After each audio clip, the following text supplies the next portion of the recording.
Antes de mais nada, precisamos entender o que é o ouro. O ouro é o elemento químico de número 79 e símbolo AU da tabela periódica. O AU vem de aurum, que significa brilhante em latim. Quando comparamos o ouro com os demais elementos, que no total são 118 elementos químicos na tabela periódica, logo, algumas características chamam a atenção. A primeira delas é a durabilidade. O ouro é um metal extremamente durável e resistente à deformação e à quebra, o que o torna adequado para uso em joias e objetos de valor duradouros. Outra característica é a resistência à oxidação. Diferentemente de outros metais, o ouro não enferruja nem sofre corrosão quando é exposto à umidade, ao ar ou outras substâncias químicas muito comuns. Isso contribui para sua durabilidade e longevidade. Também tem maleabilidade notável. O ouro é um dos metais mais maleáveis que existem. Pode ser facilmente moldado, martelado, esticado e transformado em folhas extremamente finas chamadas folhas de ouro.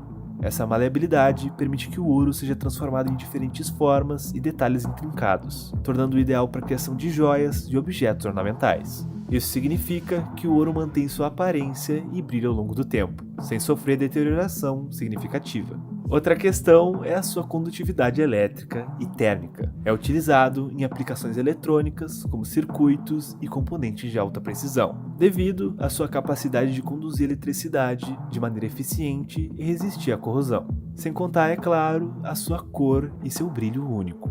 Essas propriedades físicas e químicas do ouro contribuem para sua apreciação e valor ao longo da história.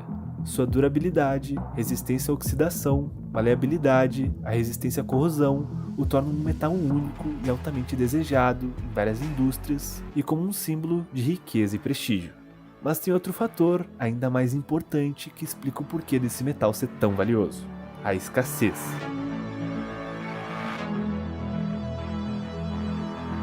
Ao contrário de outros metais, que são abundantes na natureza, a quantidade de ouro existente no mundo é bem pequena, e a sua oferta é extremamente limitada. Mas nós vamos falar mais sobre isso daqui a pouco. Sendo assim, somando todas essas características únicas e o fato de ser escasso, o ouro se tornou um símbolo de status e prestígio desde os primórdios da civilização. No Antigo Egito, por exemplo, o ouro já era o material favorito para a fabricação de joias e outros ornamentos, sendo considerado o metal dos deuses. Para você ter uma ideia, quando a tumba do faraó Tutankhamon, que foi encontrado em 1922, seu corpo estava embalsamado dentro de um caixão de ouro maciço de 225 quilos. Hoje, esse caixão valeria mais de 14 milhões de dólares. Ou seja, como você pode ter percebido, até em 1300 a.C., o ouro já era muito valorizado. Nesse período, porém, o metal era utilizado apenas em joias e na decoração de templos. Curiosamente, o metal começou a ser usado como moeda para facilitar o comércio apenas no século 7 a.C., no reino da Lídia, na atual Turquia. As moedas, em pouco tempo, tornaram-se o melhor meio de troca no comércio. Até então, os pagamentos eram feitos em câmbios de mercadoria, como animais, peles e sal. Inclusive, a palavra salário provém da porção de sal dada como pagamento na antiga Roma. Já durante a Idade Média, a Igreja Católica começou a acumular grande quantidade de ouro. O principal motivo era de que o ouro era utilizado em imagens religiosas e decorações de igrejas. No século XV, a Espanha e Portugal descobriram vastas quantidades de ouro nas Américas, o que levou a um aumento significativo na oferta de ouro na Europa. Outra descoberta importante de grandes quantidades de ouro aconteceu em 1848, na Califórnia, que atraiu cerca de 300 mil garimpeiros de todos os Estados Unidos, que buscavam fazer fortunas com o metal precioso.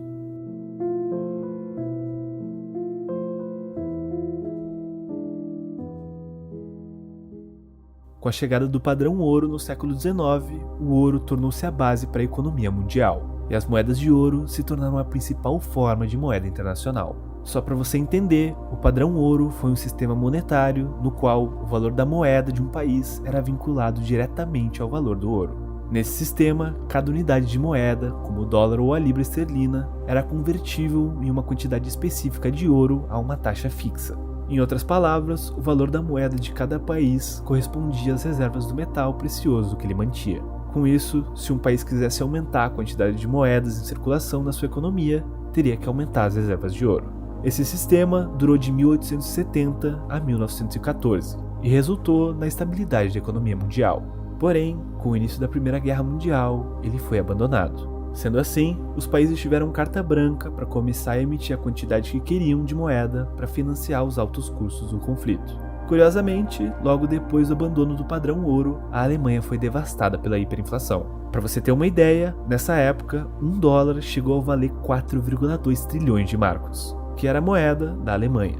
No total, em 1923, o Banco Central Alemão já havia emitido 496,5 quintilhões de marcos. Quintilhões é isso mesmo que você ouviu, ou seja, a moeda não valia nada. Mas voltando ao ouro, durante o século XX, ele continuou a desempenhar um papel importante na economia global. Em 1944, na Conferência de Bretton Woods, o dólar americano foi definido como a moeda de reserva internacional, com seu valor sendo definido em relação ao ouro. Isso significava que outros países poderiam trocar seus dólares por ouro no Banco Central dos Estados Unidos. No entanto, em agosto de 1971, o então presidente dos Estados Unidos, Richard Nixon, desvinculou o dólar do ouro, motivado pela necessidade de emitir papéis para financiar a guerra do Vietnã. Sendo assim, os Estados Unidos agora estavam livres para imprimir o quanto quisessem de dinheiro. E assim continua até hoje.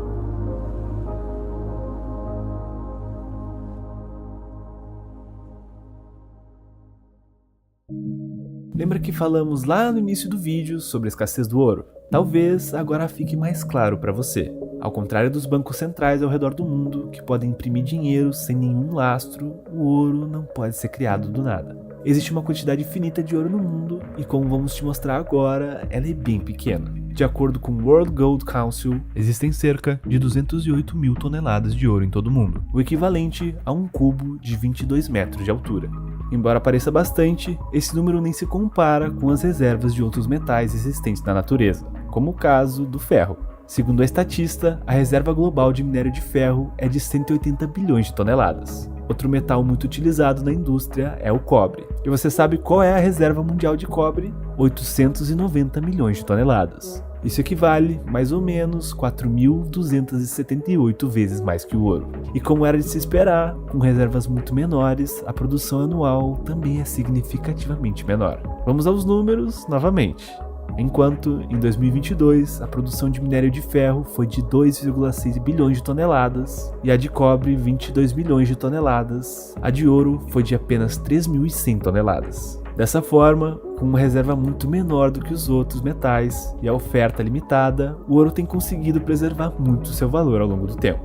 E esse é um dos principais motivos pelo qual o ouro é considerado há séculos uma reserva de valor e uma boa proteção contra a inflação. Inclusive, 2022 foi o ano que os bancos centrais mais compraram ouro nos últimos 50 anos. E não foi por coincidência. Só nos Estados Unidos, a inflação atingiu seu maior patamar em 41 anos. Mas além das barras de ouro armazenadas pelos bancos centrais, o ouro também é utilizado em joias e até mesmo em algumas indústrias como a eletrônica, a de odontologia e até mesmo na medicina. E a demanda não para de crescer.